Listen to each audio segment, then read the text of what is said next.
Sometimes the cheapest price comes with the highest cost.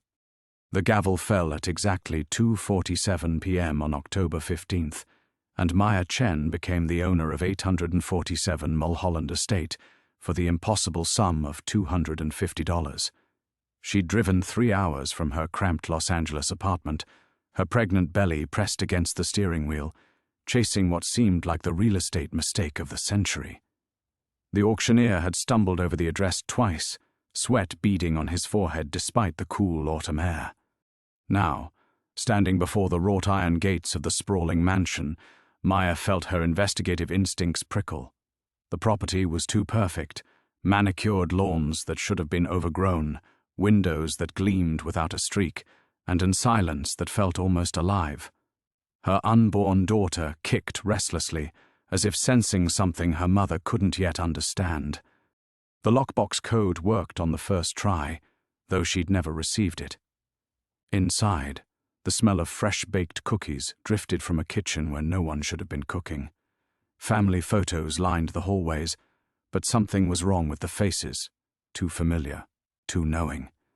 What Maya discovered in that mansion would challenge everything she thought she knew about time, motherhood, and the price of second chances. Before we jump back in, tell us where you're tuning in from, and if this story touches you, make sure you're subscribed, because tomorrow I've saved something extra special for you. Maya's hand trembled as she pushed open the heavy oak door, the brass handle warm beneath her palm, as if someone had just released it. The scent of chocolate chip cookies grew stronger, accompanied by something else, lavender and vanilla, like a mother's lullaby made into fragrance. The foyer stretched before her, marble floors reflecting light from a crystal chandelier that cast dancing shadows on walls lined with photographs. Dozens of them, maybe hundreds, in frames that ranged from ornate gold to simple wood. Family portraits, candid shots, vacation photos, all featuring different people, different eras based on the clothing and photo quality, but each containing the same element that made Maya's breath catch. A little girl, dark-haired, maybe 7 or 8 years old, with enormous brown eyes and a smile that seemed to follow Maya as she moved deeper into the house. "Hello," Maya called out, her voice echoing off the vaulted ceilings. The word felt foolish the moment it left her lips. This was supposed to be an abandoned foreclosure, seized from some celebrity's financial troubles and sold to the highest bidder, which had inexplicably been her. The living room opened up to her right, and Maya stopped dead. A fire crackled in the stone fireplace, casting warm light across cream-colored furniture that looked like it belonged in a magazine spread. Fresh roses sat in a crystal vase on the coffee table, their petals still dewy. A child's coloring book lay open next to them, a half-finished rainbow bright with fresh crayon marks. Maya's daughter kicked hard against her ribs, and she pressed a hand to her belly. "I know, sweetie. This is weird." She'd been chasing weird stories for the Los Angeles Tribune for 6 years now, ever since she'd graduated journalism school with dreams of changing the world one expose at a time. Real estate fraud, corrupt city officials, corporate cover-ups. She'd built a reputation for finding truth in impossible places. But this felt different. Personal somehow. The kitchen beckoned from beyond an arched doorway, and Maya followed the cookie scent like a trail of breadcrumbs. The space was enormous, all granite countertops and professional-grade appliances, but it was the scene on the central island that made her stomach lurch. A plate of chocolate chip cookies sat cooling on a wire rack. Still warm, she could see steam rising from them. Beside the plate, a glass of milk waited, and next to that, a note written in careful, childish handwriting, "Welcome home, Mommy." Maya's legs gave out, and she sank onto a bar stool, her pregnant belly bumping against the marble counter. Her ex-husband Derek's voice echoed in her memory from their last fight 3 months ago. "You're always chasing ghosts, Maya. What happens when you find one?" She'd thought he was talking about her stories, her obsession with uncovering secrets that powerful people wanted to stay buried. Now, staring at cookies that shouldn't exist in a house that should have been empty, she wondered if Derek had been more prophetic than either of them realized. The real estate agent, if you could call the nervous man at the auction an agent, had been vague about the property's history. Celebrity foreclosure, he'd muttered, shuffling papers that seemed to multiply in his hands. Previous owner relocated. Bank wants it gone. Quick sale.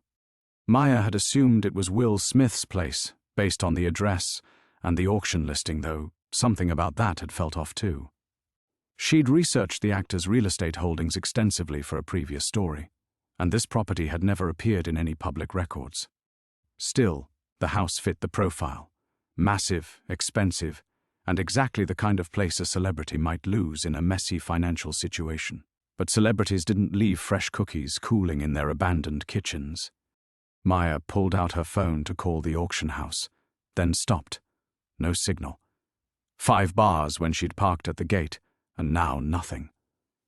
She moved toward the kitchen window, holding the phone up like an offering to whatever digital gods might be listening, but the screen remained stubbornly blank.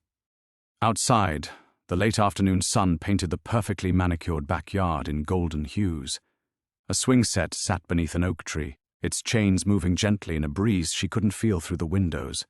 The pool sparkled like blue glass, and somewhere in the distance she could swear she heard the faint sound of children's laughter. Maya's daughter kicked again, more insistent this time, and a thought crept into her mind that she immediately tried to push away. The handwriting on the note. She'd seen it before. Not exactly, but something similar. Something that made her chest tight with a recognition she couldn't name. She reached for one of the cookies, then stopped her hand halfway. Every instinct she'd developed as a journalist screamed that this was evidence of something, though evidence of what, she couldn't say. Instead, she pulled out her camera and started documenting everything: the cookies, the note, the perfect living room, the photographs that lined the walls like silent witnesses. As the flash illuminated the kitchen, Maya caught sight of her reflection in the window glass, and for just a moment, it looked like someone was standing behind her. Someone small, with dark hair and knowing eyes. When she spun around, she found only shadows and the lingering scent of vanilla. The shadows seemed to pulse with her heartbeat, and Maya forced herself to take 3 deep breaths, the same technique her therapist had taught her during the divorce proceedings. Ground yourself. Find 5 things you can see, 4 you can hear, 3 you can touch. She counted. Marble countertops, stainless steel refrigerator, copper pots hanging from hooks, fresh tulips in a window box. Family photos magneted to the fridge. The normal details helped steady her, even as they raised new questions. Who maintained this place? Who arranged fresh flowers in an abandoned house? Her phone buzzed suddenly. 1 bar of signal flickering to life. 17 missed calls from her editor, Marcus, and a string of increasingly frantic texts. The last one made her stomach drop. "Chen, where the hell are you? FBI raid at Councilman Torres's office. Need you there now." Maya stared at the message, reality crashing back like ice water. This was exactly what Derek had warned her about, getting so caught up in mysteries that she forgot about her real life, her real responsibilities. The Torres corruption story had been her white whale for 8 months. She'd traced financial records, interviewed whistleblowers, built a case that could reshape LA politics. And here she was, 7 months pregnant and chasing shadows in an empty mansion while the biggest story of her career exploded without her. She typed back quickly, "Car trouble." "On my way." The lie came easily, a skill she'd perfected during her marriage's final months. The signal died again before she could hit send. Maya looked around the pristine kitchen, at the cookies that defied logic, and the note that made her skin crawl with familiarity. Every instinct told her to leave, to drive straight back to the Tribune building and pretend this place didn't exist. But those same instincts had cost her everything else: her marriage, her financial stability, her carefully planned life. Derek's voice echoed again. "You care more about strangers' secrets than your own family." He'd said it the night she'd missed her own baby shower, chasing a lead that ultimately went nowhere. She'd come home to find him packing, her friends' gifts stacked in accusatory towers on the dining room table. The divorce papers had been finalized 2 weeks later. Now she was alone, 7 months pregnant, living in a studio apartment in Koreatown because it was all she could afford after Derek took his software engineer salary and bought a condo in Manhattan Beach. The down payment on this house, if you could call $250 a down payment, represented her last savings account, the emergency fund she'd scraped together from freelance work and her mother's guilt-driven care packages. What am I doing here? The question felt heavier than her pregnant belly, weighted with all the choices that had led to this moment. She'd bought this house on impulse, convinced she could flip it for enough money to secure her daughter's future. A desperate gamble by a woman who'd spent her career exposing other people's desperate gambles. Her daughter kicked again, and Maya pressed both hands to her stomach. I'm trying to build something for us, baby girl. I know I'm not good at the normal stuff, but I'm trying. The conversation felt familiar. She'd been having it for months now, explaining herself to a person who couldn't yet understand the broken world she was about to inherit. Maya had grown up in her grandmother's house in Alhambra after her parents died, raised by a woman who spoke more Mandarin than English and showed love through overly complicated meals. She'd sworn her own daughter would have stability, security, a mother who wasn't chasing ghosts. Yet here she was, alone in a stranger's kitchen, photographing evidence of something she couldn't name. The late afternoon light was fading, and Maya realized she'd been in the house for over an hour. Marcus would be furious. The Torres story would move forward without her, another opportunity missed because she couldn't resist a mystery. But as she moved to leave, something stopped her. The photos on the refrigerator, she hadn't looked at them closely before. Family snapshots, the kind every household accumulated, birthday parties, holiday dinners, a child's first day of school. The same dark-haired girl appeared in every image, but the families around her changed. Different parents, different clothes, different decades based on the photo quality and fashion. In one, she wore a 1980s birthday dress with puffy sleeves. In another, she held a smartphone that couldn't have existed before 2010. Maya's hands shook as she documented each photo, the camera flash creating brief moments of stark clarity in the dimming kitchen. The girl's face never aged, never changed, but her eyes seemed to follow Maya's movements with an intensity that made her skin crawl. Outside, the children's laughter grew louder, and Maya realized with growing unease that the sound hadn't stopped since she'd arrived. Constant, rhythmic, like a recording stuck on loop. Her daughter kicked violently, and Maya gasped, one hand flying to her belly. For just a moment, she could swear she felt tiny fingers pressing back from the inside, as if her unborn child was trying to warn her about something. Something about this perfect, impossible house that felt increasingly like a trap. Maya pressed her back against the kitchen counter, phone clutched in her sweating palm as she tried to process what she was seeing. The photos on the refrigerator seemed to multiply before her eyes, not literally, but her mind struggled to catalogue the impossibility of them all. The same girl, the same ageless face, spanning what had to be 40 years of family memories that couldn't possibly belong to the same household. Her daughter's kicks had become frantic now, a drumbeat against her ribs that matched her racing heart. Maya whispered soothing words she didn't believe, her free hand tracing circles on her belly while her eyes remained fixed on the photographs. In the growing twilight, the kitchen felt smaller, the walls pressing closer with each breath. The front door slammed shut. The sound echoed through the house like a gunshot, and Maya's blood turned to ice. She hadn't closed that door. She'd left it wide open, her journalist's training demanding an easy exit route. Now the sudden silence that followed felt dense and watchful, as if the house itself was holding its breath. "Hello?" she called out, her voice cracking. "Is someone there?" No answer came, but something had changed in the quality of the silence. The children's laughter that had been her constant backdrop since arriving, she realized now it had stopped. The sudden absence felt more ominous than the sound itself had been. Maya forced herself to move toward the foyer, each step deliberate despite her shaking legs.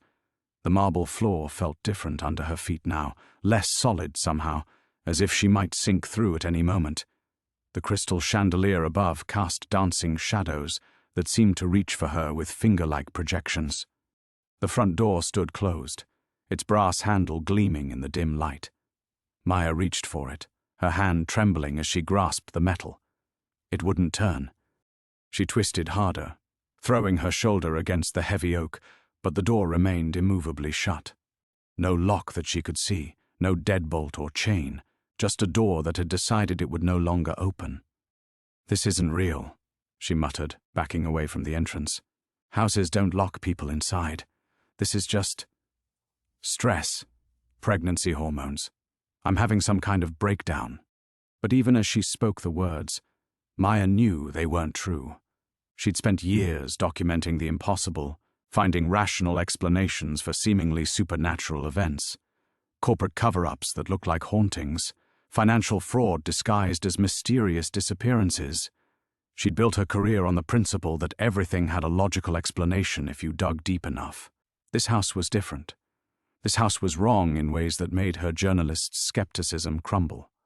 Her phone buzzed again, another brief moment of signal. This time the message wasn't from Marcus. It was from a number she didn't recognize. "Local area code, you're not the first. Check the basement. The truth is in the contracts." The text vanished as quickly as it had appeared, the screen going dark despite her frantic tapping. Maya stared at her reflection in the black surface, her face pale and drawn in the dim light.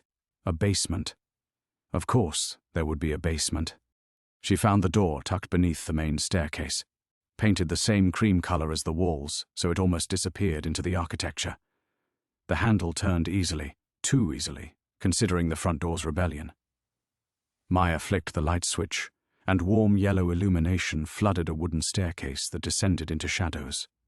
Every survival instinct she possessed screamed at her to stay upstairs, to find another way out, to break a window if necessary. But the text message had mentioned contracts, and contracts were something Maya understood. Paper trails, legal documents, evidence, the familiar tools of her trade. Her daughter gave one final, desperate kick, then went completely still. Maya paused on the top step, one hand on the doorframe, one on her belly.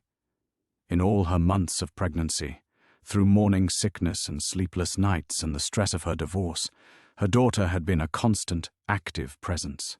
The sudden stillness felt like a warning, or maybe a surrender. "I know you're scared, baby," Maya whispered, "but Mommy needs to understand what we've gotten ourselves into."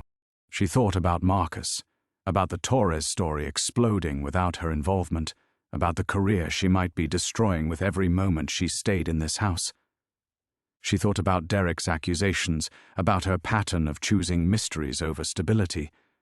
She thought about the $250 that represented her last safety net, now tied to a property that seemed determined to keep her trapped within its walls. The smart choice was obvious. Break a window, climb out, call the police, report whatever kind of elaborate hoax this was. Let someone else figure out the mystery of the ageless girl and the impossible photographs. But Maya had never been good at smart choices. And somewhere in the basement below, answers waited in the familiar form of paperwork and signatures, the one language she trusted above all others. She took her first step down into the darkness, the wooden stairs creaking a welcome that sounded disturbingly like laughter. The basement stretched before Maya like a mouth waiting to swallow her whole. Each step down felt like a betrayal of her unborn daughter's stillness, of Derek's warnings, of every reasonable instinct she'd ever possessed. The wooden stairs groaned under her weight, and she found herself gripping the railing with white knuckles, her pregnant belly making the descent awkward and precarious. "Turn around," her mind screamed. "This is exactly what Derek meant. This is why you're alone." The memory hit her like a physical blow. Derek standing in their kitchen 3 months ago, divorce papers spread across the granite counter, like an accusation. You can't help yourself, can you? Even now, even pregnant, you're still chasing shadows instead of building a life. She'd thrown a coffee mug at the wall that night, her grandmother's porcelain mug, the one painted with delicate cherry blossoms. It had shattered into pieces she couldn't put back together, just like everything else. Now, halfway down the basement stairs, Maya felt that same destructive impulse rising in her chest. The smart thing would be to go back up, find something heavy, break a window, call for help, admit that her $250 gamble had been exactly the kind of reckless decision that had cost her everything else. but her feet kept moving downward, and she knew why. The text message had mentioned contracts, and Maya understood contracts. More than that, she needed them. In a world where doors locked themselves and children's laughter played on endless loops, paperwork represented the only solid ground she could trust. "You're 7 months pregnant," she whispered to herself, the words echoing in the basement's growing shadows. "You should be home, eating prenatal vitamins and reading parenting books. You should be preparing a nursery, not exploring creepy basements." Instead, she was documenting evidence with her camera, her journalist instincts overriding maternal ones even as her daughter remained ominously still in her womb. Maya pressed her hand to her belly, trying to coax some movement, some sign that everything was okay. Nothing. The basement opened into a finished space that looked like a home office from the 1970s. Wood paneling, orange shag carpet, and built-in shelves lined with filing cabinets. But it was the desk at the center of the room that made Maya's breath catch. A single manila folder sat open under a banker's lamp, as if someone had just been reviewing its contents. She approached slowly, every step an argument with herself. This is how women disappear, she thought. This is how they become statistics. Stories other journalists write about. The folder contained purchase agreements, dozens of them, all for the same property, all for the exact same amount, $250. The signatures were different, the names varied, but the dates told a story that made Maya's skin crawl. 1987, 1993, 1998, 2004, 2009, 2015, 2019. Every few years, like clockwork, another desperate woman buying the same impossible dream. Maya's hands shook as she photographed each document, the camera flash creating brief moments of harsh clarity in the basement's warm lighting. Every buyer had the same profile. Young women, several marked expectant in red ink. The most recent purchase, dated just 2 years ago, belonged to someone named Sarah Martinez. Where is Sarah now? The question formed before Maya could stop it, and suddenly the basement felt smaller, the air thicker. She thought about the fresh flowers upstairs, the warm cookies, the child's toys scattered as if a family had just stepped out. Had Sarah made those cookies? Was she still here somewhere, trapped in whatever elaborate scheme this represented? Maya's phone buzzed suddenly. Another mysterious text from the same unknown number. "Stop looking. Take your daughter and leave while you still can." This time the message didn't vanish, and Maya stared at it with growing dread. Whoever was sending these texts knew she was pregnant, knew she was here, knew enough to warn her away from something that hadn't seemed dangerous until this very moment. Her daughter kicked once, sharp and urgent, and Maya gasped with relief. "There you are, baby girl." Mommy was worried. But as she spoke, Maya realized something that made her blood turn to ice. She hadn't told anyone about the baby's gender yet. The ultrasound was scheduled for next week. Yet somehow, she'd been thinking of her unborn child as a daughter since the moment she'd entered this house. Just like the note in the kitchen, "Welcome home, Mommy." The basement suddenly felt like a trap, and Maya knew with absolute certainty that she needed to leave. Not just the basement, the entire house. Whatever was happening here, whatever elaborate con or supernatural event this represented, she was in over her head. She clutched the purchase agreements and headed for the stairs, her pregnant belly making her movements clumsy and desperate. Behind her, she could swear she heard the filing cabinet drawers sliding open, as if the house was preparing to show her even more secrets she didn't want to know. The stairs creaked ominously under her rushed ascent. Each step a prayer that the door at the top would still open, that escape was still possible. That she hadn't already made the same mistake as all those other women whose names were signed in fading ink on contracts that should never have existed. Maya burst through the basement door and slammed it behind her, her chest heaving as if she'd surfaced from drowning. The purchase agreements crumpled in her sweating fist, but she couldn't let them go.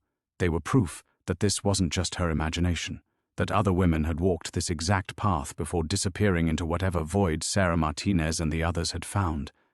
The foyer felt different now, charged with an energy that made the hair on her arms stand up.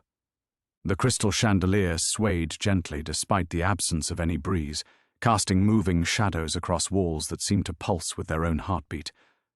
Maya rushed to the front door and grabbed the handle with both hands, throwing her full weight against it. Nothing.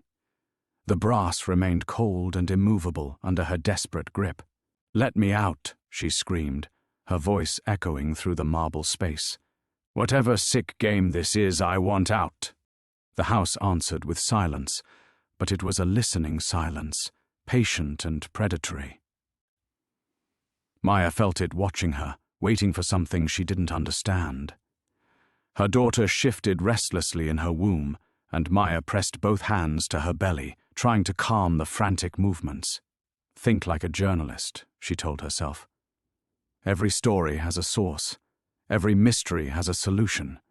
But her phone buzzed again with another text from that unknown number. "You chose this. The moment you signed those papers, you chose this. Just like we all did." Maya stared at the message, her mind racing. We all did. The phrasing was wrong, present tense, not past, as if the other women weren't gone at all, but still here somehow, still trapped. She looked around the pristine foyer with new eyes. The fresh flowers that had seemed so welcoming now felt like offerings. The perfect cleanliness wasn't the result of good housekeeping. It was maintenance, preservation, and the children's laughter she'd been hearing. Maya moved toward the living room, following the sound that had started again, that endless loop of innocent joy that now made her skin crawl. The laughter grew louder as she approached the bay windows, and when she looked outside, her blood turned to ice. The backyard was full of children playing, their movements smooth and repetitive like figures in a music box.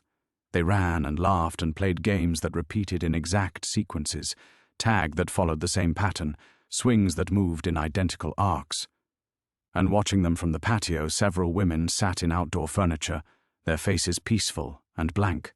One of them was Asian, probably Latina, wearing jeans and a maternity top that looked no more than 2 years old. Sarah Martinez. Maya's hands flew to the glass, her breath fogging the window. Sarah looked exactly as she must have when she'd first arrived. Young, pregnant, hopeful. But her eyes held nothing. No recognition or awareness, just the distant contentment of someone watching children play in an endless afternoon. "Oh God," Maya whispered. "What have I done?" Her phone erupted with messages now, all from that same number, all arriving faster than should have been possible. "We tried to warn our daughters, but they never listen. The house needs pregnant women. Hope tastes sweetest when it's tied to new life. Your daughter will be safe here. She'll never grow old, never know pain, just like us. Just like all of us."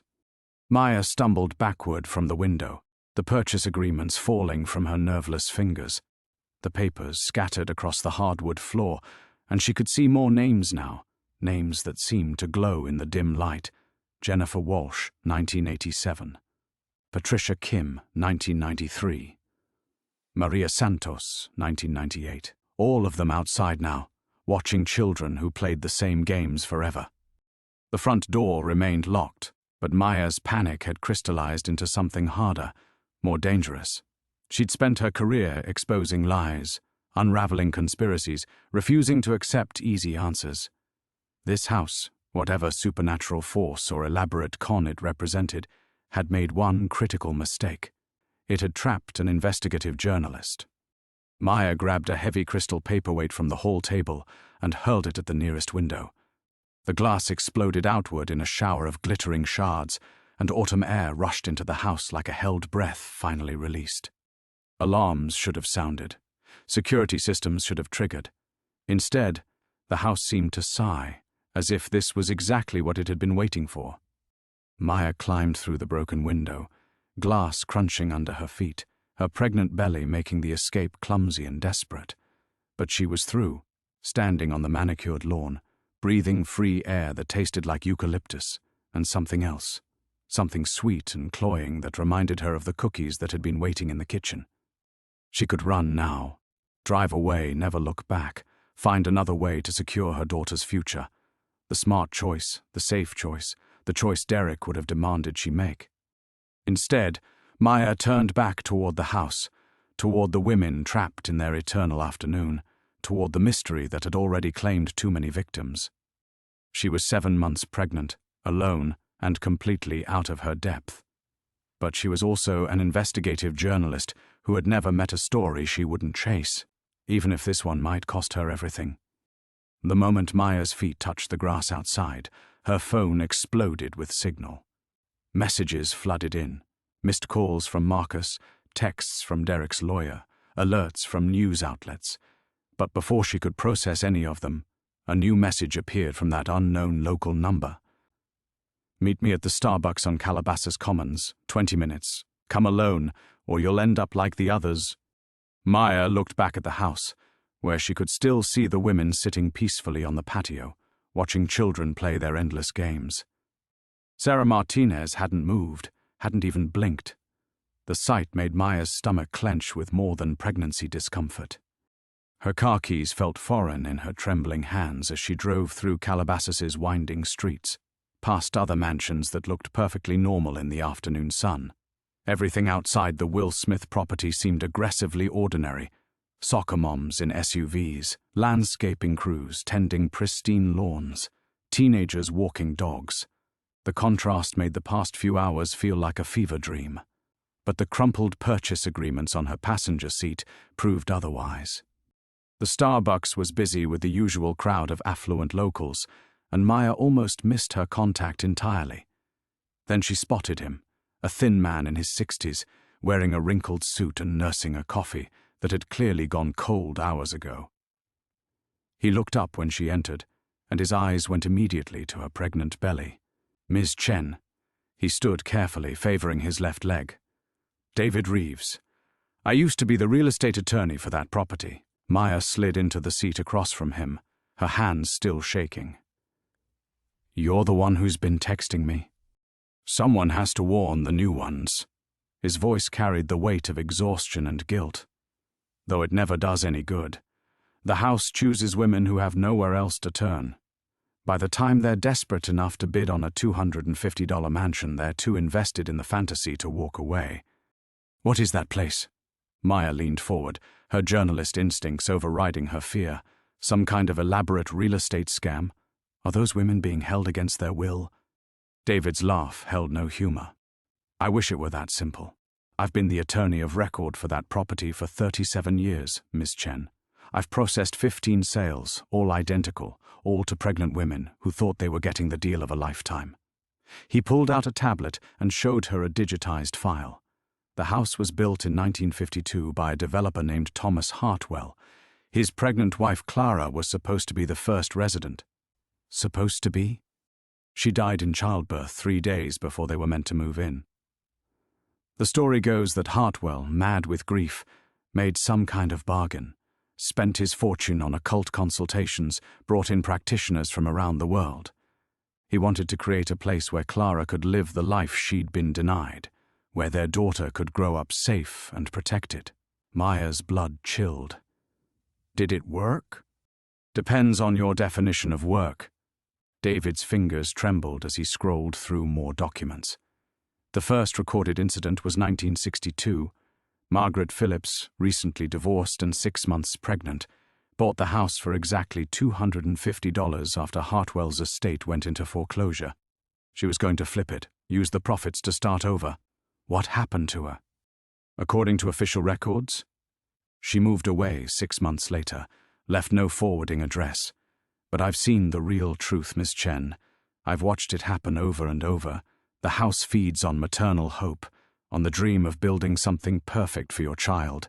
It offers exactly what desperate mothers need most: safety, security, a future worth believing in.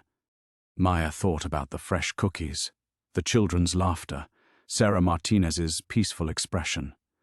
They're not prisoners. They chose to stay. The house makes that choice inevitable. It shows them their daughters growing up happy and protected, shows them a world where nothing bad ever happens. What mother wouldn't want that? David's eyes were haunted. My own daughter was one of them. Patricia Kim, 1993. She was getting divorced, struggling to make ends meet. She thought she'd found salvation in that damned auction. The name clicked. Maya had seen it on the purchase agreements. She's still there. I saw her today, didn't I? Still young, still pregnant. Time works differently inside that house. The women exist in a state of eternal possibility, always about to give birth, always on the verge of the perfect life they were promised. Their daughters are born but never grow old, never face danger or disappointment or heartbreak. Maya's hands moved protectively to her belly. But they're not really living. No, David agreed sadly. They're not. And now the house has chosen you, Miss Chen. The moment you signed those papers, you became part of its collection. Breaking that window, leaving the property, that was just the first test. Test! David's phone buzzed, and his face went pale as he read the message. He turned the screen toward Maya. It was a photo of her car in the Starbucks parking lot, taken from an impossible angle, as if someone had been floating above them. The message below made Maya's world tilt. Time to come home, Mommy. Your daughter is waiting. Maya's hands went numb, and she nearly dropped David's phone. The parking lot outside looked exactly as it had when they'd arrived, but now every shadow seemed to hold hidden watchers, every reflection in the windows a potential threat. It knows where I am, she whispered, instinctively sliding lower in her chair. How is that possible? David pocketed his phone with hands that shook worse than hers.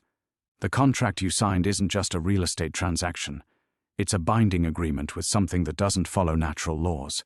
You're marked now, connected to that place whether you're physically there or not. Maya's daughter kicked sharply as if responding to her mother's rising panic. The movement should have been reassuring, but instead it felt like a countdown. Every day that passed brought them closer to whatever fate had claimed the other women. There has to be a way out, some legal loophole, some way to break the contract. I've spent 30 years trying to find one. David's voice carried the weight of decades of failure. Every time a new woman gets chosen, I think maybe this time will be different. Maybe this one will be smart enough, strong enough, desperate enough to fight back. But the house is patient, Miss Chen. It doesn't need to force anything. It just waits for you to make the choice yourself. What choice? To go back. David's eyes met hers, and Maya saw reflected there the same helpless frustration she'd been feeling since this nightmare began. Right now, you're still free to leave. Drive away, never look back. But you won't, will you? You're already thinking about those other women, about my daughter Patricia, about Sarah Martinez. You're wondering if there's a story here worth investigating. Maya's silence was answer enough. Even as every maternal instinct screamed at her to run, her journalist's mind was cataloguing questions that demanded answers. How many women had been trapped? Were their families still looking for them? What happened to the daughters who were supposedly born into that eternal afternoon? The house knows what you are, David continued relentlessly. It chose an investigative journalist for a reason. It's counting on your curiosity to override your survival instincts. And once you go back, once you start digging deeper into its secrets, the pull becomes stronger. The boundary between the house and the outside world starts to blur. As if summoned by his words, Maya's phone buzzed with another message. Your apartment feels so empty without you. We decorated the nursery. You're going to love what we did with it. Ice shot through Maya's veins. She'd never given anyone her address, had barely decided on the apartment herself. But somehow, impossibly, the house had reached into her real life, was already claiming her space, her future, her choices. David saw her expression and nodded grimly. It's accelerating. Usually there's a longer courtship period, weeks or months of gentle persuasion. The fact that it's moving this fast means either you're particularly susceptible, or... He stopped himself. Or what? Or something's changed. In all my years of watching this pattern, I've never seen the house act with this kind of urgency. It's almost as if... David frowned, studying Maya's face. When did you say your due date was? February 14th. The words came automatically, but even as she spoke them, Maya felt something cold settle in her chest. Valentine's Day. Why does that matter? David was already pulling up something on his tablet, scrolling frantically through dates and files. Clara Hartwell, the original owner's wife, She was due February 14th, 1952. She died 3 days before. He looked up, his face grey. Miss Chen, what's today's date? Maya's mouth went dry. November 12th. That gives us exactly 3 months. The house isn't just collecting you. It's recreating Clara's story. You're not meant to join the other women on that patio. You're meant to replace Clara herself, to give birth to the daughter Thomas Hartwell lost 70 years ago. The coffee shop around them suddenly felt too bright, too normal, like a stage set designed to mask the horror of what David was suggesting. Maya's hand pressed against her belly, feeling her daughter's steady movements, trying to process the impossible implications. That's insane, she said, but her voice lacked conviction. After everything she'd seen in the house, the supernatural felt more plausible than any rational explanation. David leaned across the table, his voice urgent and low. 3 months, Miss Chen. That's how long you have to find a way out of this. But understand, every day you delay, every time you go back to investigate, you're making it harder to leave. The house is already in your head. Soon it'll be in your dreams, your memories, your understanding of what's real and what isn't. Maya's phone buzzed again. Don't listen to him, sweetheart. He's been trying to steal our girls away for decades. Come home. Your real family is waiting. Maya stared at the message, her blood turning to ice water. The text had arrived the instant David finished speaking, as if the house had been listening to their entire conversation. Around them, the Starbucks hummed with normal life, baristas calling out orders, laptops clicking, conversation flowing, but Maya felt utterly disconnected from it all, as if she were watching the world through thick glass. It's listening, she whispered, her voice barely audible. Right now. It can hear us. David's face went ashen. He grabbed his tablet and Maya's arm, pulling her toward the back of the cafe. We need to move, now. But before they could stand, every phone in the Starbucks chimed simultaneously. Maya watched in horror as customers around them pulled out their devices, their faces shifting from curiosity to blank confusion. A young mother at the next table turned her screen toward her toddler, and Maya caught a glimpse of the display, a photo of the mansion's backyard. Children playing in eternal sunshine, women watching with serene smiles. So peaceful, the mother murmured to her child. Wouldn't that be nice? To never have to worry about anything ever again. The toddler nodded, his eyes reflecting the screen's glow with an unnatural fixation. David was pulling Maya toward the emergency exit, but her pregnant body moved too slowly, her center of gravity all wrong. Other customers were standing now, still staring at their phones, moving with the same dreamlike synchronization she'd witnessed in the mansion's backyard. The house isn't just connected to you anymore, David gasped as they stumbled into the back alley. It's expanding its influence, using you as some kind of anchor point. This has never happened before. Maya's phone felt like it was burning in her pocket. Against every instinct, she pulled it out and immediately regretted it.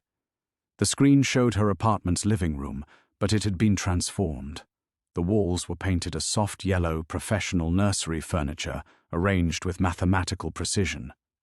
A wooden crib sat where her desk used to be, mobile hanging above it with tiny figures that looked disturbingly like the children she'd seen playing in the mansion's backyard.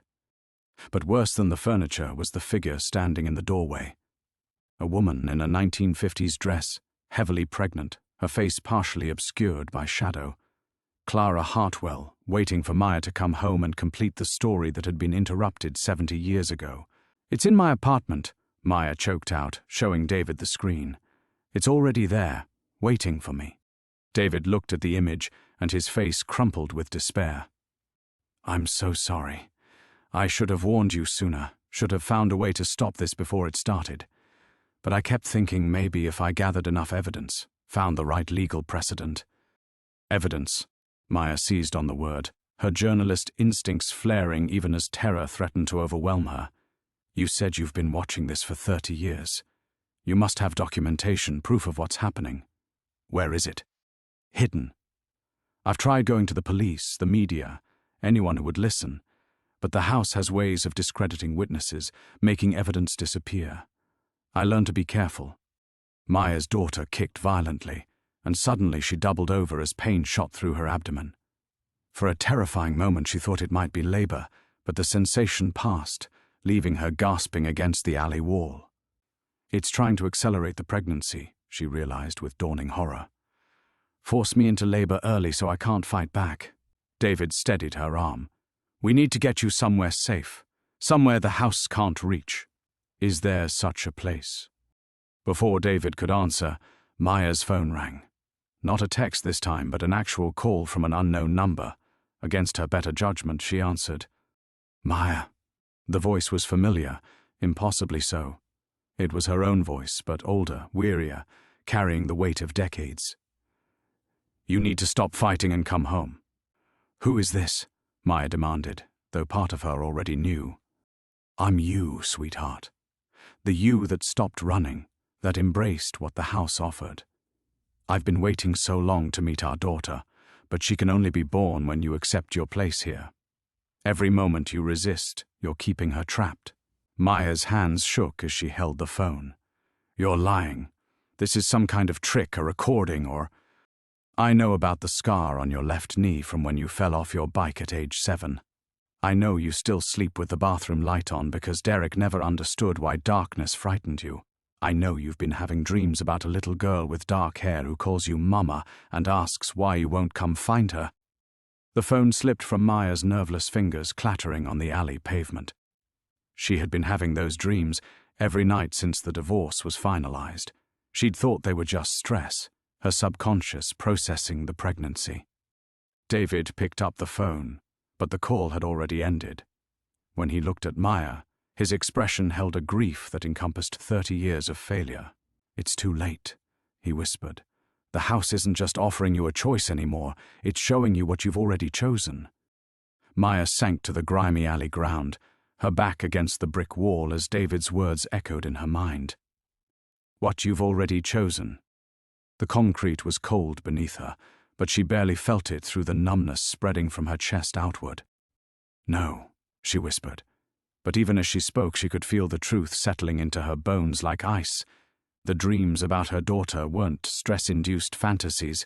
They were memories bleeding through from a future that had already been written. The house hadn't just marked her as its next victim. It had somehow made her into one of them, split her across time itself. David knelt beside her, his weathered hands shaking as he reached for his phone. I need to call someone. There has to be something we can do. Maya's laugh came out broken, hysterical.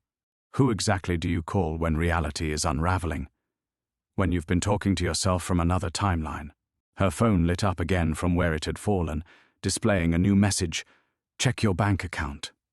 With growing dread, Maya accessed her banking app. Her savings account, the one that had contained her entire emergency fund, everything she'd scraped together for her daughter's future, showed a balance of 0. But it wasn't theft. The transaction history showed a single withdrawal made this morning at 8:47 a.m., exactly when she'd been signing the purchase agreements. The memo line read, Deposit for nursery construction. It's already spending my money, she breathed, scrolling through the transaction details.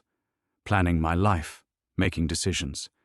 How long have I been living in its shadow without knowing it? David's face had gone grey. He was staring at his own phone, and Maya could see her name displayed on his screen. Maya, when did we first make contact? When did I send you that initial warning text? Yesterday morning. You said someone had to warn the new ones. She stopped, ice crystallizing in her veins. Why? According to my phone records, I've been texting you for 6 weeks. Dozens of conversations about the house, about the danger, about meeting here today. David's voice cracked. I don't remember any of them.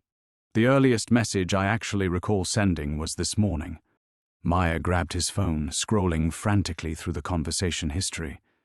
There were indeed weeks of exchanges, her responses growing increasingly desperate. I keep having the same dream about a little girl. The real estate agent won't return my calls about other properties. I drove by the mansion again today. The windows were all lit up like someone was expecting me. I never sent these messages, she said, but even as the words left her mouth, She could almost remember typing them. Shadow memories, like trying to recall a dream after waking. This is impossible. You can't retroactively change the past. Her phone rang again, and this time the caller ID made her blood freeze. It showed her own name, but with a timestamp from 3 hours in the future. Don't answer it, David warned. But Maya was already swiping to accept. Silence stretched across the connection, then her own voice spoke again, but different this time. Younger, more frightened. Oh God, you can hear me. I didn't think this would work. Who are you? Maya's voice came out as a croak. I'm you from this afternoon. From after? The voice broke. Maya, listen to me. Don't go to the hospital when the contractions start.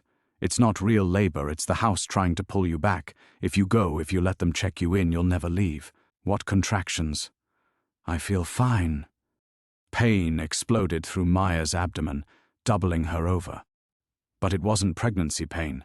It felt like something clawing at her from the inside, trying to tear its way out. She could hear David calling her name, but his voice seemed to come from very far away. The connection crackled, her future self's voice growing fainter. The timeline is collapsing. It can't maintain all these versions of you at once. Maya, whatever you think you're choosing, whatever seems safest for the baby, it's all lies. The only way to save her is to... The line went dead as another wave of agony tore through Maya's body. When she managed to look up, David was gone. Not just absent, gone as if he'd never been there at all. His coffee cup, his tablet, even the impression where he'd been sitting, all of it had simply ceased to exist. Maya was alone in the alley, her phone showing no record of any calls, no conversation history with David Reeves. When she searched for his name online, she found nothing. No attorney, no professional record, no digital footprint whatsoever. The only message on her phone now was from her doctor's office. Maya, you missed your appointment this morning. Given your symptoms during our call, we need to see you immediately. We have a room ready. She had no memory of calling her doctor, no memory of symptoms, but her body was betraying her anyway, cramping with increasing intensity, her daughter moving frantically, as if trying to escape something terrible approaching. Maya struggled to her feet, the alley spinning around her. Every choice felt like a trap, every path leading back to the mansion. The house had woven itself so thoroughly into her life that she couldn't tell where reality ended and its influence began. All seemed lost. Maya leaned against the alley wall, fighting waves of pain and disorientation as the truth crystallized with brutal clarity. The house hadn't just been influencing her present, it had been rewriting her past, creating false memories, phantom conversations, entire relationships that existed only to guide her toward this moment.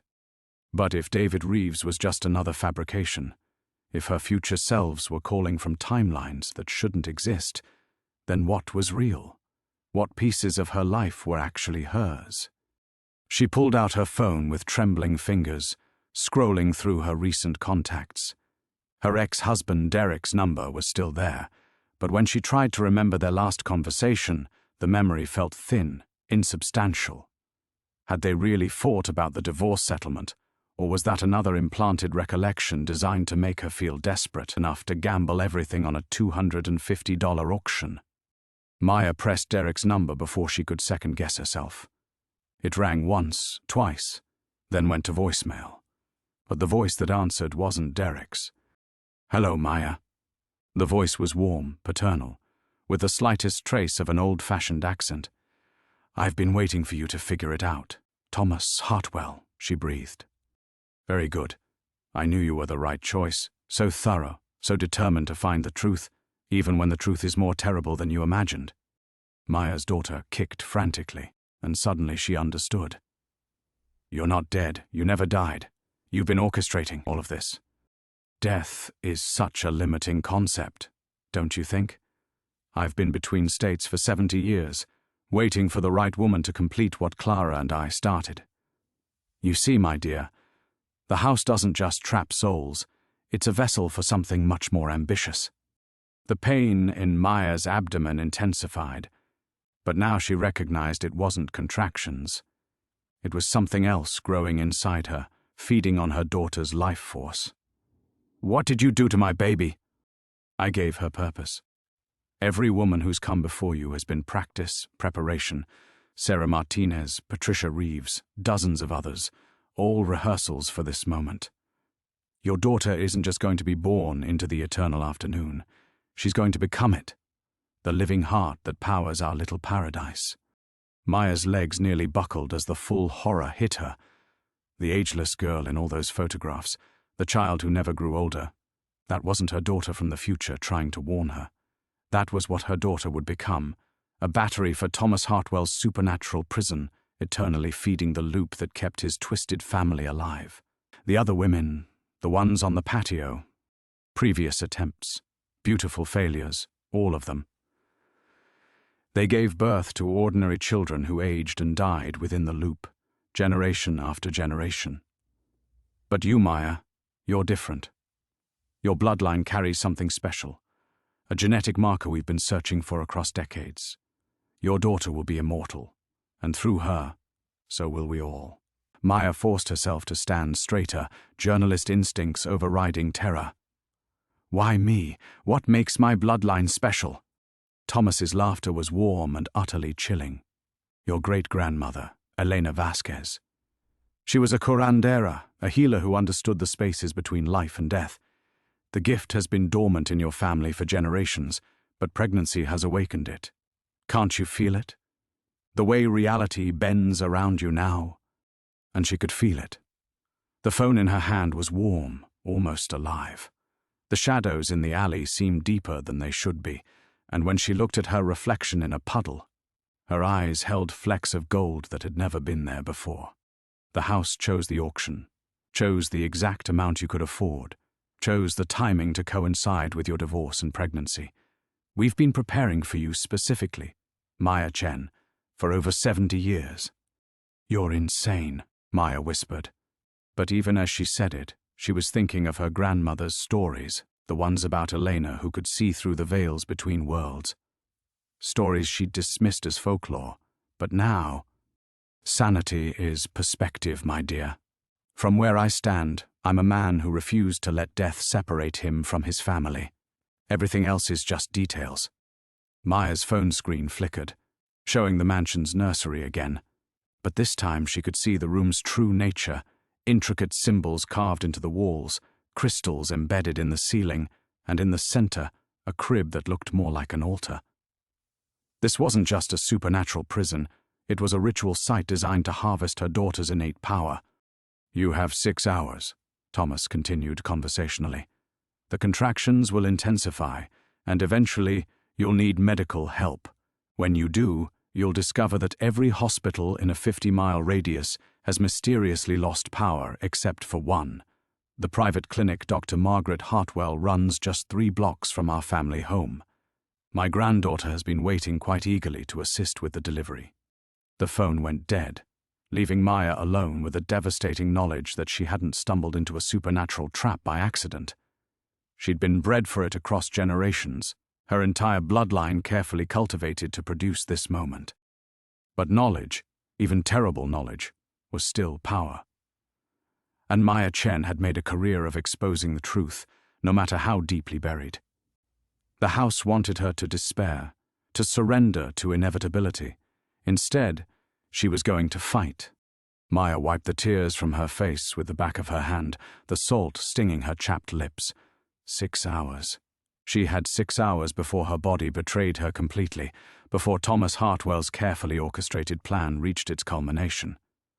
But Maya Chen hadn't built her reputation as an investigative journalist by accepting defeat when the stakes were highest. Standing in the grimy alley, she forced herself to think like a reporter again. Every story had sources, every conspiracy had weak points, and every powerful person had enemies. Thomas Hartwell had been playing this game for 70 years, but that also meant 70 years of potential mistakes, witnesses, and loose ends. Maya pulled up her phone's voice recorder. Miraculously, the house hadn't corrupted that function yet, and began documenting everything she could remember. Her grandmother's stories about Elena Vasquez, the specific details Thomas had revealed about her bloodline, the timeline of the auction and her pregnancy, If she didn't survive this, maybe someone else could use the information. As she spoke into the phone, something shifted inside her.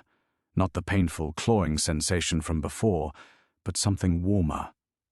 The gold flecks Thomas had mentioned were reflected in her phone's black screen, and with them came a sudden clarity. Her great-grandmother's gift hadn't been dormant. It had been protected, buried under layers of skepticism and modern rationality. But pregnancy had awakened it, just as Thomas said. Maya closed her eyes and reached out with senses she'd never known she possessed. The city around her hummed with life, thousands of souls going about their daily routines, but there was something else. Other presences, older and sadder, clustered around certain locations like shadows. She followed the invisible thread of supernatural energy south toward Beverly Hills, her inherited site revealing the truth the house had hidden. The Hartwell mansion wasn't alone. There were 3 other properties scattered across Los Angeles, each one glowing with the same sickly luminescence. Thomas hadn't put all his victims in one location. He'd been running multiple operations simultaneously. "Sarah Martinez," Maya whispered, remembering the name he'd mentioned. Patricia Reeves. These weren't just practice runs. They were ongoing prisons, each house containing its own trapped families, its own endless loops of false happiness. But if Thomas was spreading his attention across multiple sites, that meant he wasn't as omnipotent as he wanted her to believe. Maya opened her phone's browser and searched for missing persons reports from the past decade. The results made her stomach turn. Dozens of pregnant women who had simply vanished, their cases going cold after their families received reassuring calls saying they'd decided to start fresh somewhere new. Maya screenshotted everything, uploading the files to her secure cloud storage, the same system she used for protecting sensitive source materials. If Thomas could manipulate local reality, maybe he couldn't reach into digital spaces that existed across multiple servers worldwide. Her daughter kicked, but this time it felt different, not frantic or afraid, but almost communicative.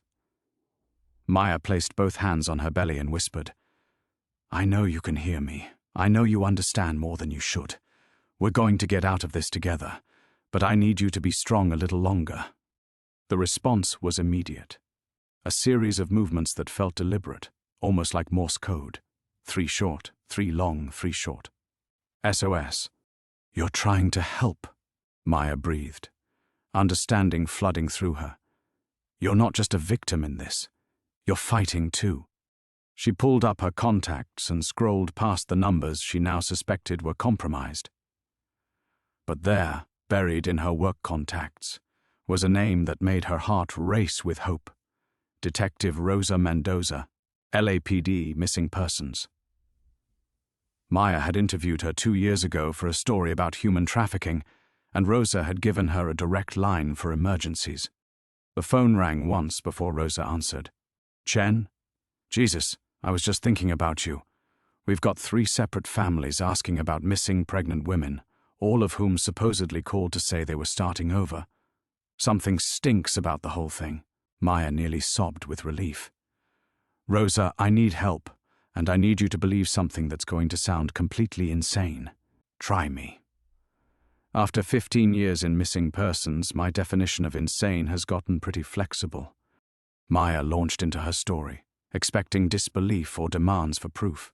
Instead, Rosa listened with the focused intensity of a professional who had seen too many impossible things turn out to be true. "Houses that trap souls," Rosa said when Maya finished. "Supernatural pregnancy acceleration, bloodline harvesting." She was quiet for a moment. "You know what? I've seen the missing persons reports. I've talked to families who insisted their daughters would never just disappear. And I've driven past that Calabasas mansion you bought. Place gives me the creeps like nothing else. You believe me? I believe something seriously fucked up is happening, and pregnant women are dying because of it. That's enough for me to act on." "Where are you now?" Maya looked around the alley, relief flooding through her. She wasn't alone anymore. She had an ally, someone with resources and authority who could help her fight back. Downtown, near the coffee shop where this all started to unravel. But Rosa, We only have about 5 hours before the house forces me into labor. Then we'd better move fast. First thing, we need you somewhere safe while I mobilize resources, Rosa said, her voice cutting through the alley's oppressive atmosphere. But not your apartment, not a hotel. This Thomas Hartwell has had decades to establish connections. We need somewhere he can't predict. Maya pressed her back against the brick wall, feeling another wave of supernatural pressure try to pull her consciousness toward the mansion. Where do you suggest? He's already proven he can manipulate reality itself. My grandmother's botanica in East Ella. Abuela Esperanza deals with unconventional problems. If your great-grandmother was a curandera, you'll understand why that matters. The word sparked recognition deep in Maya's inherited memories. Botanicas weren't just shops, they were spiritual fortresses, places where the old knowledge still held power. Yes, that could work. I'm 20 minutes out. Can you hold position until then? Maya started to answer, but her phone screen flickered again. This time it showed live surveillance footage from inside the mansion's nursery. Dr. Margaret Hartwell stood beside the altar-like crib, arranging medical instruments with clinical precision. She looked up at the camera and smiled directly at Maya. Actually, dear, she can't. Margaret's voice emerged from the phone speaker. The contractions are about to intensify significantly. She'll need immediate medical attention within the hour. Rosa's voice sharpened. Who the hell is that? Family doctor, Maya said grimly, fighting a fresh wave of cramping. Part of the 70-year plan. On screen, Margaret held up a syringe filled with golden liquid. This will make everything so much easier, Maya. No pain, no fear, just a gentle transition into your new purpose. Your daughter will thank you for choosing cooperation over resistance. Maya's inherited sight flared, and she could see the syringe's true nature. Not medicine, but liquid despair, designed to shatter her will completely. The same substance they'd used on Sarah Martinez, Patricia Reeves, and all the others. Rosa, I can see multiple locations now. The other houses where they're holding victims. We can't just save me. We have to save them all. How many locations? Maya closed her eyes, following the network of supernatural energy crisscrossing the city. 4 houses total. Maybe 30 women and children trapped in various stages of the process. The numbers hit her like physical blows. God, Rosa, it's been going on for so long. Margaret's image on the phone screen tilted her head mockingly. Don't let her guilt you into overreach, detective. You're already in over your head with just one case. What makes you think you can handle 4 simultaneous supernatural prisons? Rosa's response was immediate and fierce. Because I've got backup coming who specialize in exactly this kind of bullshit. Maya, can your enhanced sight identify which house is the central hub? Maya reached out with her inherited abilities, tracing the flow of stolen life force between the properties. One location blazed brighter than the others, pulling energy from the satellite sites like a spider at the center of its web. The original mansion in Calabasas. That's where Thomas is anchoring the entire network. If we can disrupt the ritual there, the other sites will destabilize, Rosa finished. Classic hub-and-spoke operation. I'm calling in the Supernatural Crimes Task Force. LAPD has a Supernatural Crimes Unit? Officially. No. Unofficially, when you've got demon cults in Hollywood and vampire covens in Venice Beach, you adapt or innocent people die. Maya's daughter kicked urgently, and suddenly she understood why the timing felt so critical. Rosa, they're not just waiting for me to give birth. Tonight is some kind of convergence, the lunar cycle maybe, or an anniversary. They need to complete the ritual before dawn, or they'll have to wait another 70 years. Margaret's smile on the phone screen confirmed Maya's guess. Very perceptive. Yes, tonight marks exactly 70 years since dear Thomas and Clara began their eternal afternoon. The cosmic alignment won't be this perfect again until 2094, and frankly, we're tired of waiting. The admission sent ice through Maya's veins, but also sparked hope. If they were operating under a deadline, that meant Thomas wasn't as patient as he pretended. Desperation led to mistakes, and mistakes created opportunities. "I'm coming to you now," Rosa said. "Don't move. Don't answer any other calls, and whatever you do, don't let them convince you to seek medical help. We're going to end this tonight." Maya slumped against the wall, her body fighting two separate battles, the supernatural pressure trying to drag her back to the mansion, and her own awakening power pushing back. The gold flecks in her eyes blazed brighter as her great-grandmother's legacy fully awakened. For the first time since buying the mansion, Maya smiled with genuine confidence. Thomas Hartwell had made one crucial error in his 70-year plan. He'd assumed a curandero's great-granddaughter would be as helpless as his previous victims. He was about to discover just how wrong he'd been. The final confrontation was coming, and Maya intended to win. Maya's confidence lasted exactly 3 minutes before the first real contraction hit. Not the supernatural pulling sensation she'd grown accustomed to, but genuine labor pain that dropped her to her knees in the alley. Her daughter's kicks had become frantic, and when Maya pressed her hands to her belly, she felt something that made her blood freeze. The baby had dropped into position. "No, no, no," she whispered, struggling back to her feet. "We have hours left. Rosa's coming. We have a plan." But her inherited sight revealed the horrifying truth. Golden threads of energy were streaming from her body toward the Calabasas mansion, and with each pulse, her labor progressed unnaturally fast. Thomas wasn't waiting for nature to take its course. He was forcing the birth through supernatural manipulation. Her phone buzzed with a text from an unknown number. "Esperanza's Botanica, 2847 Cesar Chavez Ave. Rosa sent me. Come now. Father Miguel." Maya staggered toward the street, her legs already unsteady as another contraction seized her. The Uber app on her phone was corrupted, showing drivers that would mysteriously route toward medical facilities. But the city bus system, outdated, analog, resistant to digital manipulation, still functioned normally. 20 minutes later, Maya stumbled through the doors of a small shop filled with the scent of copal incense and medicinal herbs. An elderly Latina woman with silver-streaked hair looked up from grinding something in a stone molcajete, took one look at Maya's condition, and immediately began barking orders in rapid Spanish to a young priest who emerged from the back room. Elena's great-granddaughter, the woman, Esperanza, said, not asking but stating. Rosa called. "Said the dead won't let you rest. They want my baby," Maya gasped as Father Miguel helped her to a chair. "They've been planning this for 70 years. Esperanza's weathered hands hovered over Maya's belly, and her expression darkened. "Maldición. They've tied the child's life force to their ritual. Every contraction feeds their power." She switched to English, her accent thick but her words precise. "Father, prepare the circle. We need to cut the spiritual umbilical cord before the birth kills them both." Maya's vision blurred as another contraction hit, stronger than before. Through her inherited sight, she could see the golden threads growing thicker, pulsing with stolen life. "How long do we have?"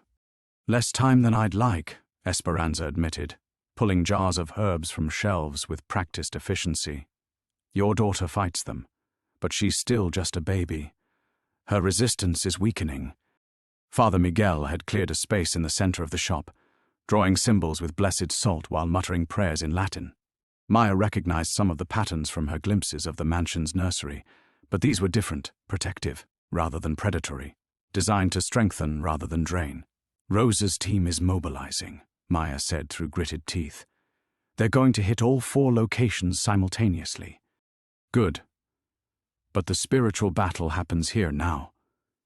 Esperanza pressed a warm cup into Maya's hands. "Drink this. It will help you access your great-grandmother's knowledge while protecting the baby from further energy drain."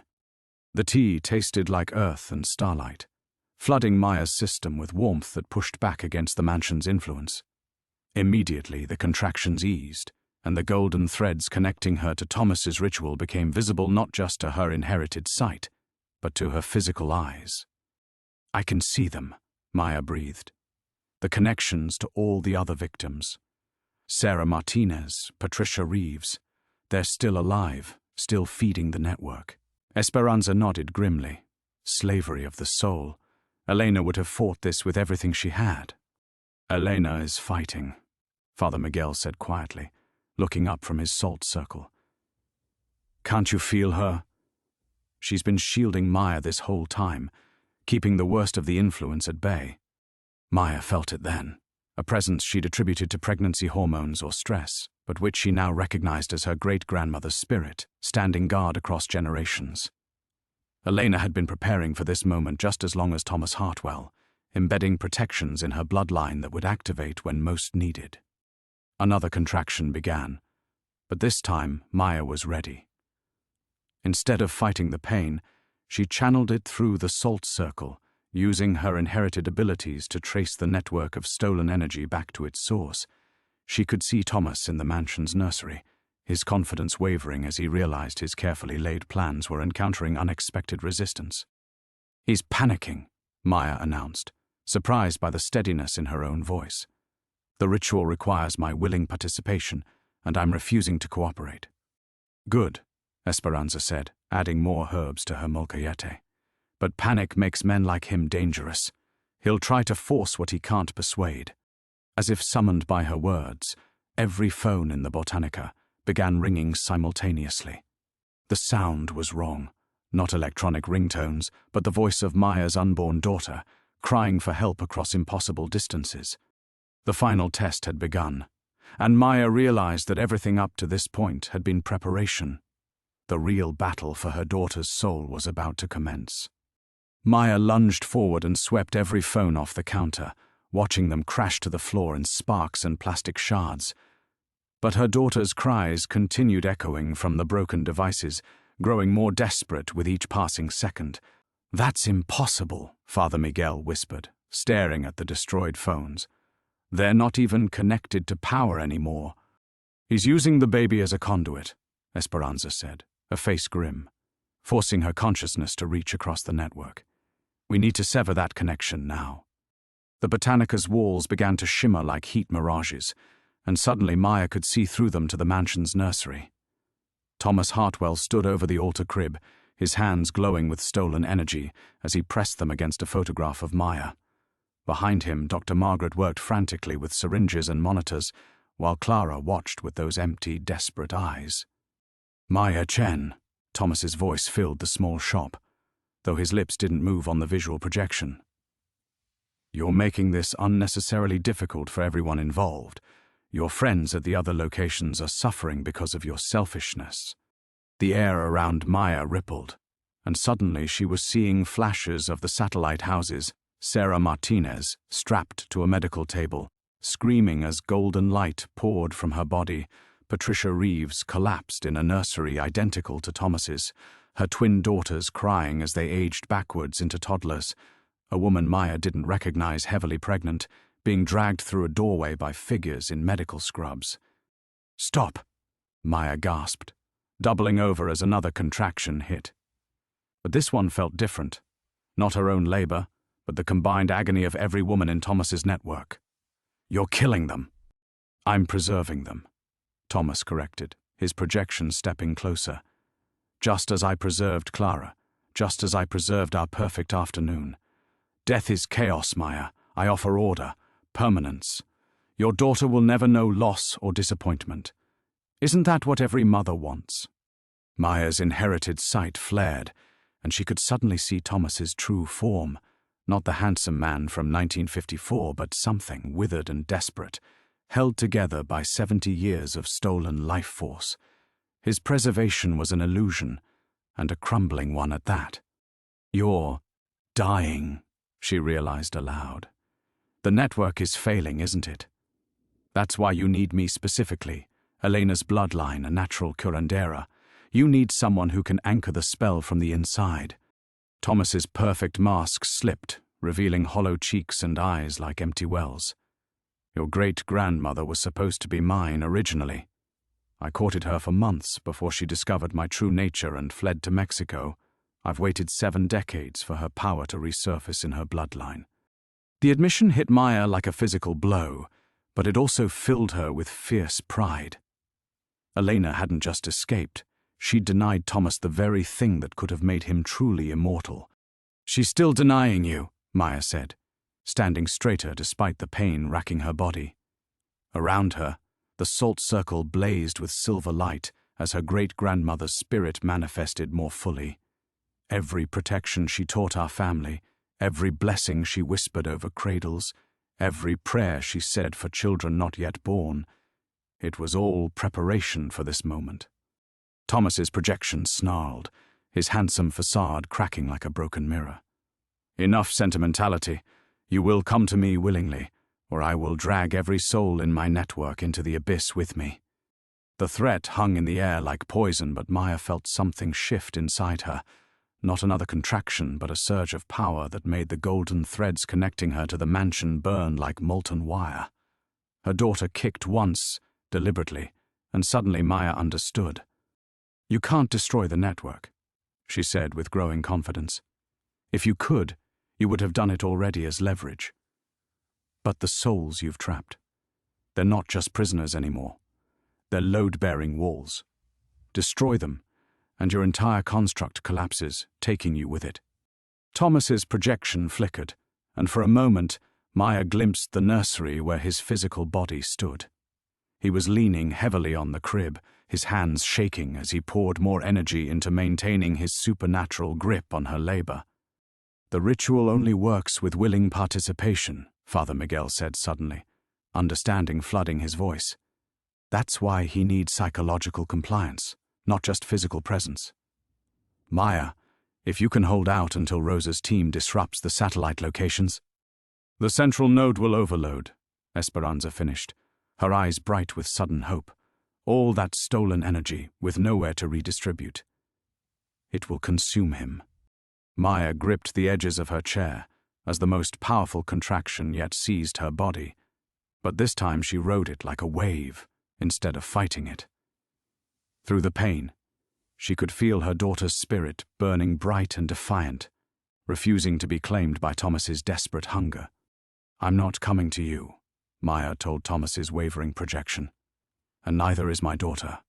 Find another bloodline to parasitize." The temperature in the Botanica plummeted as Thomas's fury filled the space between dimensions, but Maya stood firm. The real battle was just beginning, and she finally understood the weapons at her disposal. Thomas's projection shattered like glass, his scream echoing from dimensions Maya couldn't name. But instead of retreating, his presence intensified, pressing against the Botanica's walls with the weight of 70 years of accumulated desperation. "Then you've condemned them all," his voice whispered from every shadow. "Sarah Martinez will die screaming. Patricia Reeves will watch her children dissolve into nothing. 30 souls will burn because of your pride." Maya's resolve wavered as the air filled with the sounds of distant agony. Women crying out in supernatural pain, children sobbing as their life force was violently harvested. Through her inherited sight, she could see the satellite houses erupting in chaos as Thomas redirected all his stolen energy into one final, murderous assault on his captives. "He's killing them," Maya gasped, doubling over as sympathetic pain flooded her nervous system. "I can feel them dying." Esperanza's weathered hand gripped her shoulder. "He's bluffing, mija. If he kills his network, he loses everything." But Maya's enhanced perception told her otherwise. Thomas wasn't bluffing, he was gambling everything on one desperate play. The satellite locations were being drained completely, their stolen life force funneled directly into the central mansion to power a ritual so massive it would either make him truly immortal or destroy him entirely. "No," Maya whispered, understanding flooding through her. "He's not trying to preserve the network anymore. He's cannibalizing it, using every soul he's collected as fuel for one final transformation." Father Miguel's salt circle blazed brighter as he poured more blessed energy into the protective barrier. "What kind of transformation?" Maya reached out with her inherited abilities, following the golden threads back to their source, and what she saw made her blood freeze. Thomas stood in the mansion's nursery, but the space around him was warping, reality bending as he channeled decades of stolen life into reshaping the very fabric of existence. "He's trying to become the network," she breathed. "Not just its controller, but its living embodiment.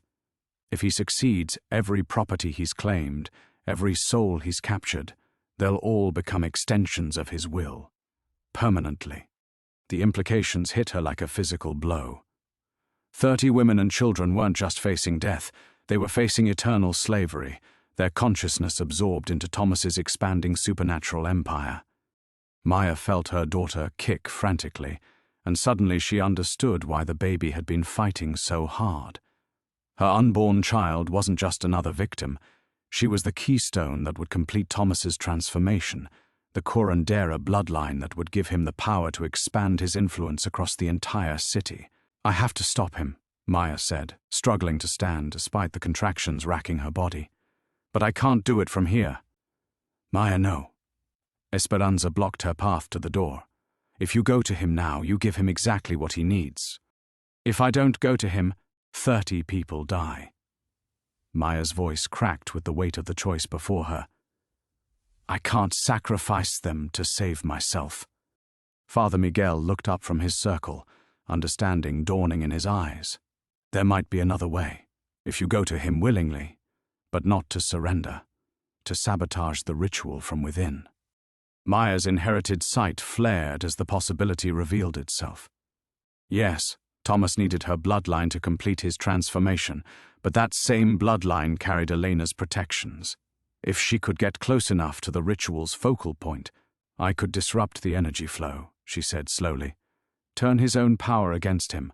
But the cost would be your life," Esperanza finished quietly. "And possibly your daughter's.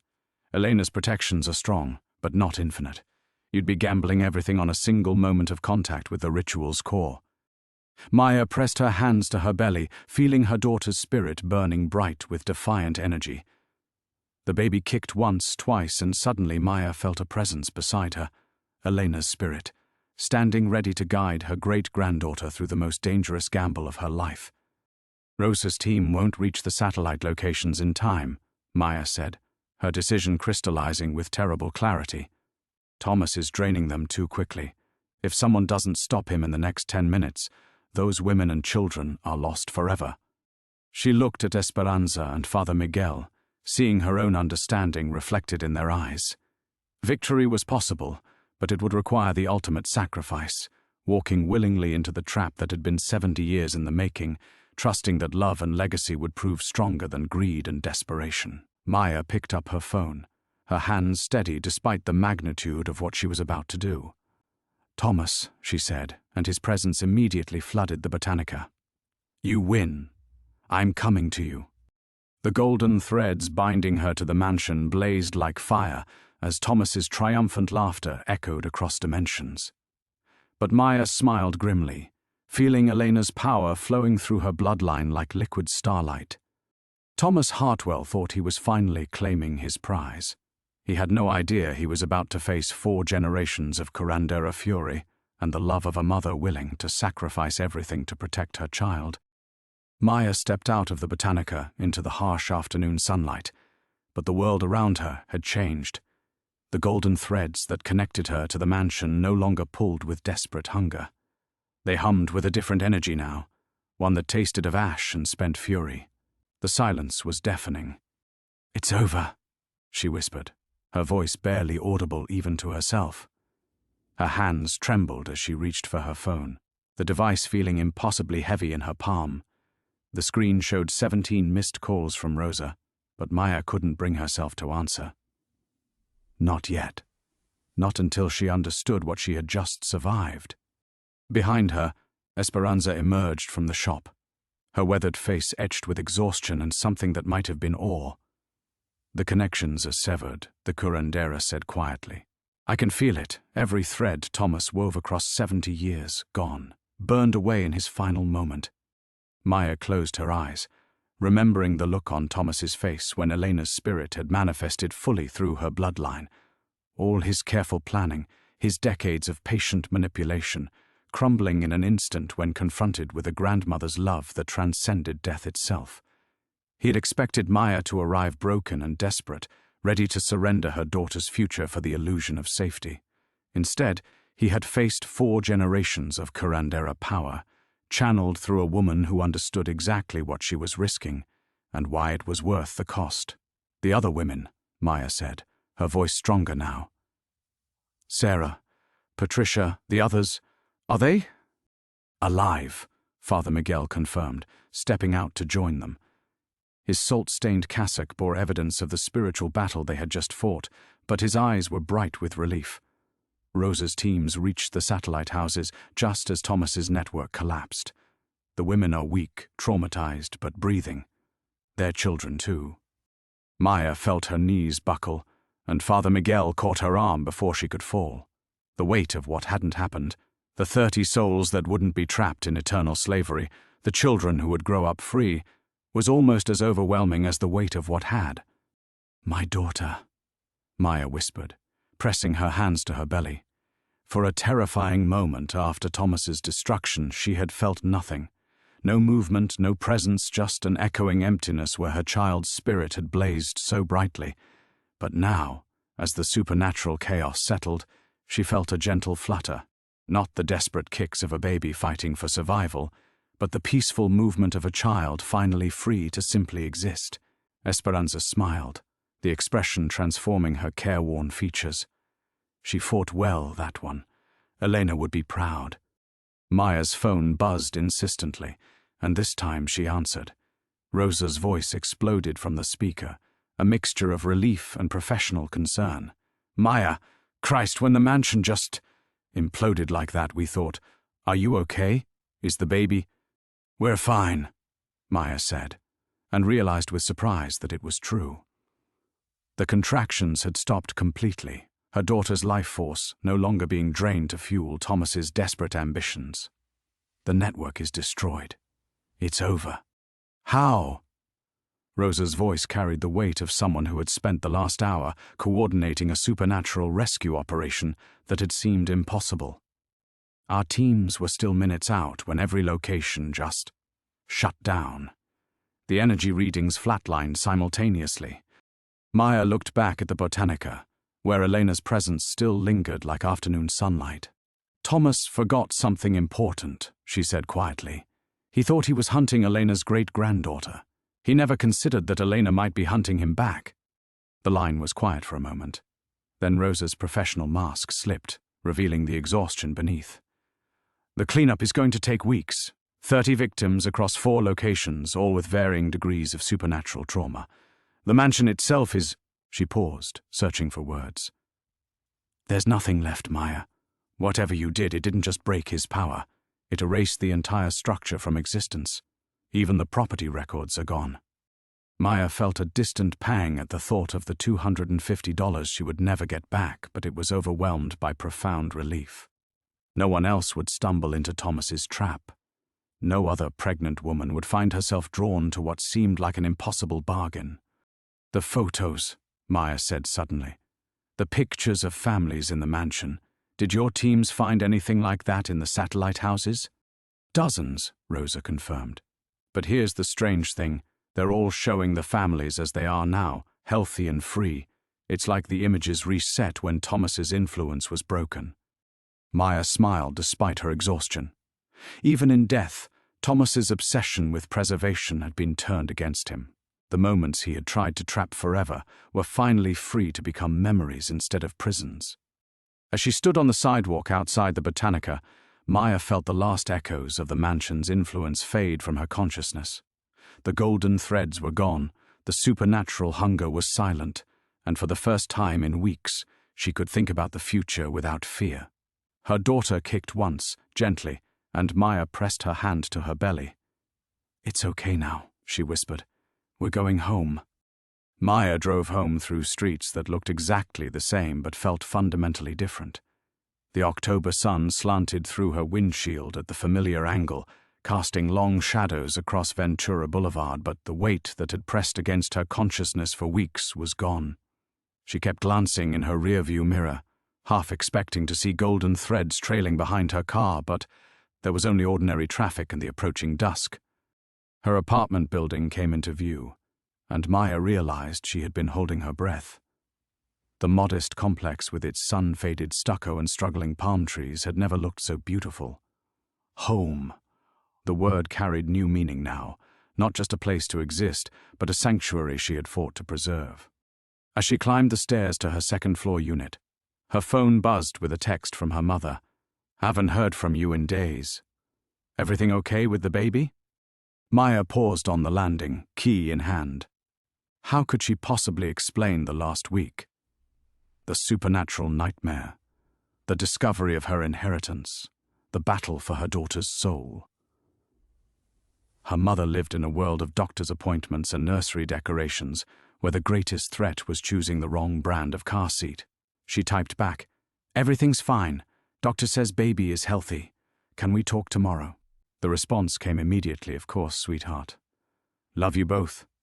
Maya smiled, tears blurring her vision. Love you both.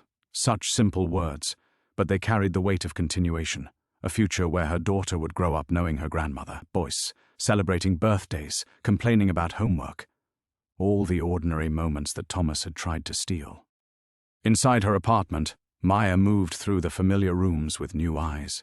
The small kitchen where she had eaten countless solitary meals now seemed spacious with possibility. The living room, previously just a place to collapse after long days at the paper, felt like a space where a child might take her first steps. Even the cramped second bedroom, which she had been slowly converting into a nursery, radiated warmth and potential. She paused in the doorway, studying the crib she had assembled 3 weeks ago. At the time, she had questioned whether she could afford the expense, whether she was prepared for single motherhood, whether her daughter deserved better than a studio apartment and a mother still figuring out her own life. Now those doubts seemed almost quaint. Her daughter deserved freedom, love, and the chance to write her own story, and Maya had ensured she would have all three. Her phone rang, startling her from her reverie. Marcus's name appeared on the screen. "Maya?" Her ex-husband's voice carried unfamiliar concern. "I got the strangest call from your friend Rosa. She said there was some kind of emergency, but she couldn't give me details. Are you—" "I'm okay," Maya said, sinking into the rocking chair she had bought for late-night feedings. "The baby's okay. It was just complicated." "Complicated how?" "Maya, you sound different." She did sound different, Maya realized. The underlying tension that had defined her voice since the divorce was gone, replaced by something deeper. Confidence, maybe, or simply the knowledge that she had faced the worst possible threat to her family and emerged victorious. "I bought a house," she said, then laughed at the understatement. "Well, I thought I did. It turned out to be not what I expected." Marcus was quiet for a long moment. "The house deal fell through?" "Something like that." Maya felt her daughter move gently inside her, a peaceful shifting rather than the desperate struggles of the past week. "But it's okay. We're okay. Better than okay. Maya, I know I don't have the right to ask this anymore, but if you need anything, money, help with the baby, anything—" The offer hung between them, and Maya heard the genuine care beneath it. Their marriage had ended in exhaustion and mutual disappointment, but they had loved each other once. That love had evolved into something different now, but no less real. "Thank you," she said quietly. "I might take you up on that when she's born." "She?" Maya pressed her hand to her belly, feeling her daughter's steady heartbeat. "She. I'm sure of it now." After they hung up, Maya sat in the growing darkness, watching the city lights flicker to life beyond her window. Tomorrow she would return to work, craft some explanation for her absence, and resume the ordinary rhythms of her life. But she carried Elena's legacy now, along with the knowledge that there were battles most people never knew were being fought. Her daughter kicked once, a gentle reminder of the future they had secured together. Maya closed her eyes and whispered the blessing Esperanza had taught her, the words flowing in Spanish as natural as breathing. She was no longer just a pregnant woman struggling to make ends meet. She was a mother, a curandera, a guardian of the stories that mattered most. Outside her window, Los Angeles hummed with 8 million dreams and fears and hopes. Maya listened to the familiar symphony and smiled, finally ready to add her own voice to the chorus. 3 months later, Maya sat in the nursery she had finally finished, watching her daughter sleep in the crib that had once seemed like such an impossible expense. Elena Luz Chen, named for both her great-great-grandmother and the light she had brought into the world, breathed with the peaceful rhythm of a child who had never known supernatural terror. The rocking chair creaked softly as Maya shifted, the sound as familiar now as her own heartbeat. The 3 a.m. feedings had become sacred time, moments when the city slept and mother and daughter existed in their own quiet universe. Elena was a good baby, alert and curious during the day, content to sleep through most nights. Sometimes Maya wondered if her daughter remembered those frantic weeks in the womb, but Elena's easy temperament suggested she had inherited her ancestors' wisdom, to focus on the present rather than dwell on battles already won. Maya's phone buzzed with a text from Rosa, new case in Pasadena. Haunted Victorian, 3 families fled in the last year. Want in? Maya smiled, typing back, "Send me the files. I'll look into it next week." The supernatural consulting work had started accidentally, Rosa mentioning Maya's expertise to a colleague, which led to a call from a family in Silver Lake, whose house seemed determined to rearrange itself every night. Maya had expected to feel traumatized by the return to paranormal investigation, but instead found herself energized. The abilities Elena had awakened in her bloodline remained strong, and helping others navigate supernatural threats felt like honoring her great-great-grandmother's legacy. The Los Angeles Times had welcomed her back with surprising enthusiasm. Her editor, intrigued by her request to cover unusual real estate stories, had given her a monthly column that had quickly become one of the paper's most popular features. Maya wrote carefully, never revealing the full truth, but helping readers recognize the warning signs that had once escaped her notice. Deals too good to be true, properties with impossible histories, houses that felt hungry rather than empty. She had received dozens of letters from readers, mostly thanking her for validating experiences others had dismissed as imagination. One woman in Woodland Hills wrote that Maya's column had convinced her to back out of a purchase that later made headlines when the property was condemned for unexplained structural instabilities. A young couple in Long Beach credited her advice with helping them identify and cleanse a mild haunting before it could escalate. Elena stirred in her crib, making the soft sounds that preceded her nighttime feeding. Maya rose carefully, her body still adjusting to the rhythms of new motherhood, and lifted her daughter with practiced ease. Elena's eyes opened, dark and alert, already showing hints of the intelligence that ran in their bloodline. "Hello, beautiful," Maya whispered, settling back into the rocking chair. "Ready for dinner?" As Elena nursed, Maya gazed out the window at the city lights.